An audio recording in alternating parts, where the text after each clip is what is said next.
Guess who's back? Back again. Mikey's back. Tell a friend. Hey everybody, here with another video for you guys today. And today we're going to be talking about Fatal Fury and King of Fighters because I am a big fan of these franchises and I just am getting into King of Fighters 15, so I'm going to be doing some content on that on my channel. But before you go any further, let me just say, if you like this video, any other videos on my channel, please like, comment, and subscribe. And we'll be getting into a little of the basic story of Terry Bogard after my intro coming in here now.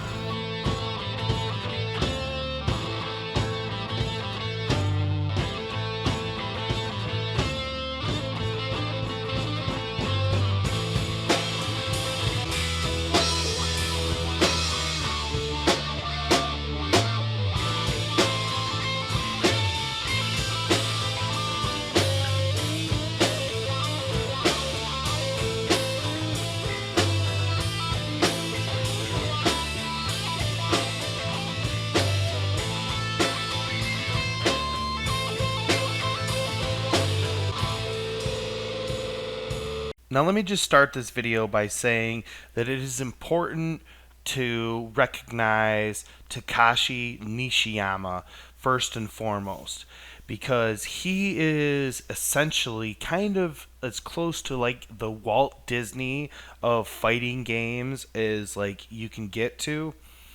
And what I mean by that is he is actually the original creator of Street Fighter. And then he actually left Capcom and went to work for SNK, and that's where he began work on the Fatal Fury franchise, and then he later developed the King of Fighters franchise as well. And why I'm bringing that up to everyone's attention is because there's a lot of misconceptions about fighting games and where they came from and what influenced who and who stole what. And I think it's important to set the record straight here for everyone that happens to catch this video, because Takashi Nishiyama, he created the characters of Ryu, Ken, Sagat, and Balrog from the original Street Fighter, because those are all characters that are in the original Street Fighter game.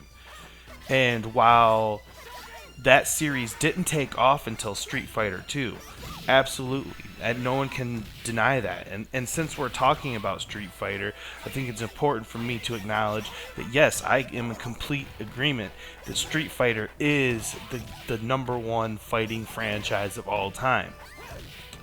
But having said that, it's when people say that Fatal Fury and King of Fighters are knockoffs or clones of Street Fighter 2, that is what I take issue with, because the information I'm providing here will prove to everyone without a shadow of a doubt that that is just not the case. Because again, Takashi Nishiyama was the one that created Ryu, Ken, Balrog, and Sagat.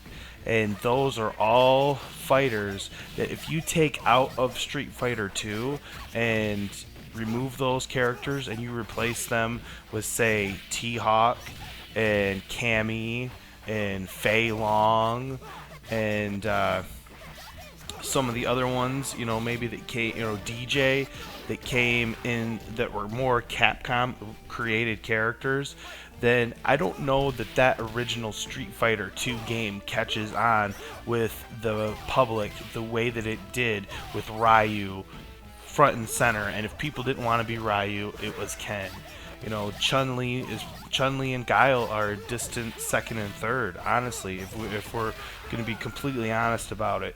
And so people that try to diminish SNK, Neo Geo, and these fighting games that they created, that is where they are making the mistake. And so I am going to be showing you a clip from a recent live stream of mine, and so I just wanted to tie this in with that. But Let's play that now. But I see all kinds of people running as all kinds of these characters on these King of Fighters and Fatal Fury games. Like I said, it's the diversity of the rosters of those games is just amazing. And when if people really take some time and get down into them, they'll see what good games they really are. And speaking of which, because of the new King of Fighters game that just got released, I wanted to take some time and just kind of remind people of the historical significance of some of these games. I'm not going to try to pronounce the gentleman's name because I'll butcher it, but the original creative team behind the original Street Fighter 1, they worked together to make that game for Capcom, obviously. Well, then SNK actually took some of the original creative people that created the first Street Fighter game and took them over, and they became the main developers on Fatal Fury and the King of Fighters games. And so what people don't tend to realize or understand is that it's from the same branch historically of the fighting franchise. Before the first Street Fighter, what the only other fighting game you can really point to is what Karate Champion. So I mean, the roots that the SNK series have predate even that of Mortal Kombat, Killer Instinct, all of those games. And you can't say that Fatal Fury or King of Fighters is in any way, shape, or form a knockoff of Street Fighter 2, because they are not.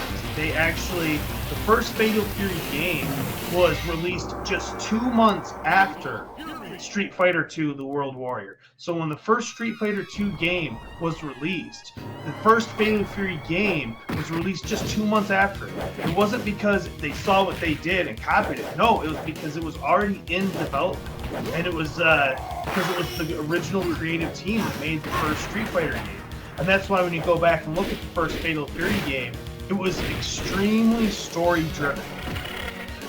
People like to talk about the story in Mortal Kombat, for example, and I love the story of Mortal Kombat. I mean, most people do, but it's essentially Enter the Dragon, Bruce Lee movie, and they just turned up the sci-fi up to 10. But I mean, that's essentially the plot of Mortal Kombat. And that's why as each game came along, it got more and more convoluted, because they didn't intend for all that to happen. All the crazy sequels and Endworld and Outworld and NetherRealm. That wasn't part of their original design there. But with Fatal Fury, it was created from the ground up as a story-driven fighting franchise. And the first game, you could only pick 3 characters. You could pick Terry Bogard, Joe Higashi, and Andy Bogard. And those are the only characters you could pick to fight with. And then when you go and play the matches, you'd be playing against all these other computer players. Now, all those players got taken in as part of the roster in the second game. But the story-driven element of these games was always at the forefront. So much so that people like to talk about the Street Fighter 2 anime, and that's a good anime. I'm not knocking it. But what most people don't realize is that the Fatal Fury had released 3 animes before Street Fighter 2 released even their first anime.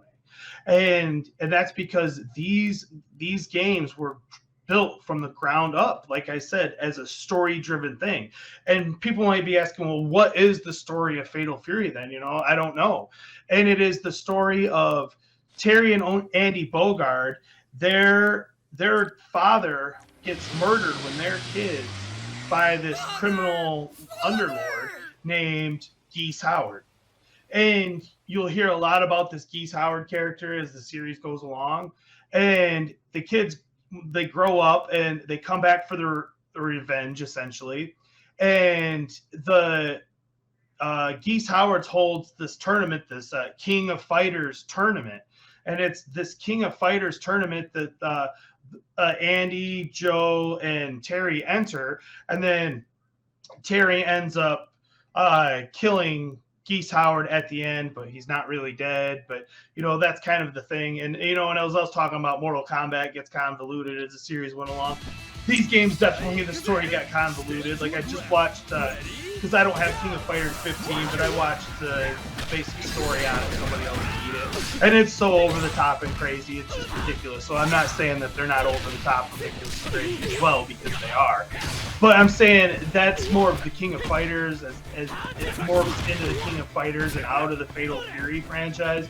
But the original Fatal Fury franchise, while it had mystical, crazy elements as well, it was a little bit more. It was rooted in 80s action films, like a Jean-Claude Van Damme movie, and things like that, things of those nature. So it very much fit in for its time, like just a beautiful piece of pie, and when let's get into the story, and like I couldn't help but just like the story of Terry Bogard. I'm sorry, like it's a better story than that of Ryu. It's a better story than that of Guile. It's a better story than even of Liu Kang, honestly, in my humble opinion. I mean, people might kill me for that, but that's my opinion on it. That is my video for you guys today. Thanks so much for watching. Please like, comment, and subscribe, and stay tuned for more King of Fighters content coming here on Mikey J Productions, whether it is live streaming or pre-produced content like this. Just stay tuned for more King of Fighters stuff here on Mikey J Production. Take care, everybody. Hey, thanks for watching. And don't forget, we got the iiRcadians merch store. If you want to take a little piece of the show with you, you can get it right here. We got everything. You want some Mikey J stuff? We got the Mikey J Productions for you. We got it all in the iiRcadians shop. So take a chance and stop by. We'll take care of you.